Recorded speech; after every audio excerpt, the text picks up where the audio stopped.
Welcome to Policy on Demand's Week in Review. I'm Todd Metcalf. It's been a somewhat quiet week on Capitol Hill, with no looming government funding deadline driving frantic end-of-year action. Because of that, the expectation was that Congress would end this session with more of a whimper than a bang. However, as has often been the case this fall, healthcare has a way of turning conventional wisdom on its head.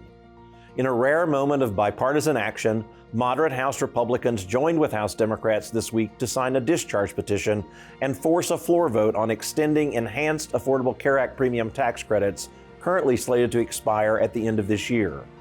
With significant premium increases expected in 2026, these credits help millions of Americans afford health insurance by reducing their out-of-pocket costs.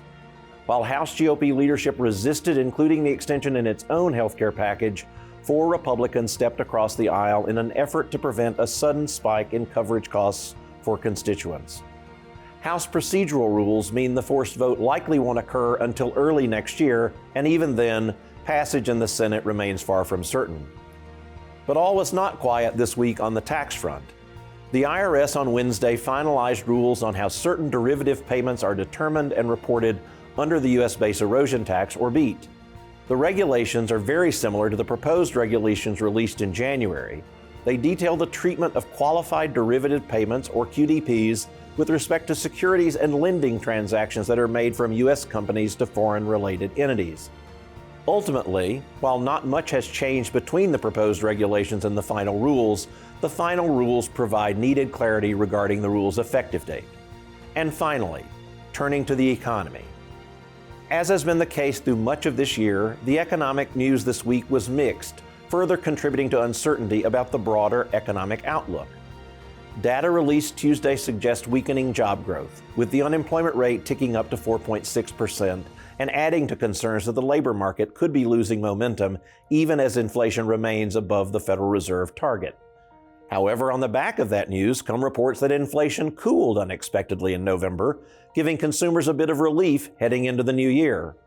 The November Consumer Price Index reported prices rose at a rate of 2.7% from a year earlier, a marked improvement both on the most recent reading in September and what economists had projected.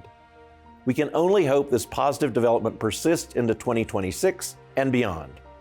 In the meantime, Congress and much of official Washington will be slipping away for their annual holiday break, so legislative and policy developments will slow markedly for the next couple of weeks. However, with the midterm elections looming in 2026, taxpayers should use this momentary lull to rest their antennae for what could be a very interesting year ahead. While this is the last week in review for 2025, don't miss our year-end Policy on Demand episode, which airs on Monday. We appreciate you tuning in this year and look forward to covering policy and other developments in 2026. From our team here in Washington, happy holidays.